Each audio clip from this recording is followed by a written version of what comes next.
Every time a war ends, something unexpected begins. Stocks shift, currencies realign, fortunes rise, industries are born. It's a paradox that feels cruel but true. War destroys lives but rebuilds economies.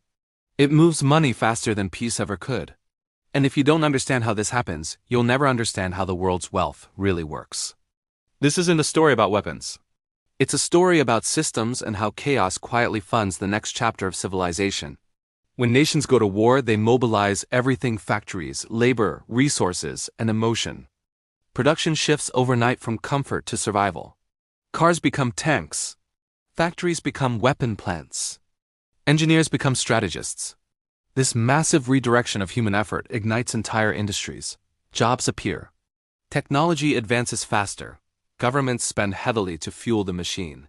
And here's the paradox: even as destruction spreads, GDP often rises. Because war replaces fear with work, even if that work is for survival. In World War II, while cities burned, economies roared. The US government poured billions into weapons and infrastructure, creating full employment. Factories that once made typewriters built machine guns. Women entered the workforce. Science accelerated from radar to jet engines. And when the war ended, those same factories converted back, producing cars, washing machines, and electronics for peacetime markets. The same innovation that once destroyed, now rebuilt. From ashes rose the American consumer boom, the foundation of post-war prosperity. Every major war leaves two things: debt and demand. Debt from the cost of fighting. Demand from the need to rebuild. This combination becomes the perfect fuel for innovation. Governments spend to reconstruct. Companies rush to fill supply gaps. Workers return, skills sharpened by necessity. What follows destruction is often the fastest wave of growth a nation will ever see. It's not glory, it's economic gravity. Today, wars aren't only fought with weapons. They're fought with sanctions, supply chains, and technology. When countries compete for resources, oil, chips, data, global markets tremble. A trade ban can move currencies faster than any missile. A cyber war can wipe billions in seconds. Look at recent years. Energy shocks reshaped global fuel markets. Chip shortages shifted industrial power. Military conflicts redrew global trade routes. The battlefield is now economic, and the winners are those who adapt, not those who attack. Behind every recovery graph lies grief. Every new boom was paid for in pain. Economists may count growth, but families count losses. That's why it's essential to understand war economics with humility. It's not about celebration, it's about comprehension. Knowing how markets move during and after conflict isn't heartless, it's awareness. Because awareness saves you from being a victim of cycles you don't understand. After every war, rebuilding becomes the new business. Construction firms surge. Currencies stabilize. Foreign investors arrive with aid and opportunity.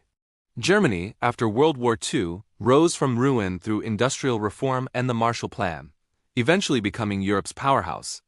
Japan rebuilt with discipline and precision, turning wartime research into peacetime technology, birthing Toyota, Sony, and a global manufacturing legacy. War didn't make them rich, their reconstruction mindset did. During crisis, fear floods the market.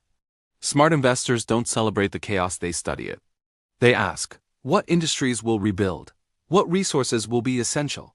What nations will rise from necessity? History shows that markets don't collapse forever, they adapt. And those who understand that adaptation write the next chapter of wealth. Tomorrow's wars may not be fought for land, but for data, innovation, and attention. The strongest nations won't be those with the most soldiers, but the most thinkers. Economies will battle for minds, not metals. And peace will depend not on treaties, but on technology that connects, not divides. In the 21st century, the true weapon is wisdom. War reminds us that destruction is fast, but reconstruction is where humanity proves its worth. It shows that wealth is not built in peace alone, but in how we rise after breaking. If peace builds comfort, conflict builds character, and both are needed to complete the story of progress. War may shape markets, but only peace sustains them. Because true power isn't found in conquest, but in creation.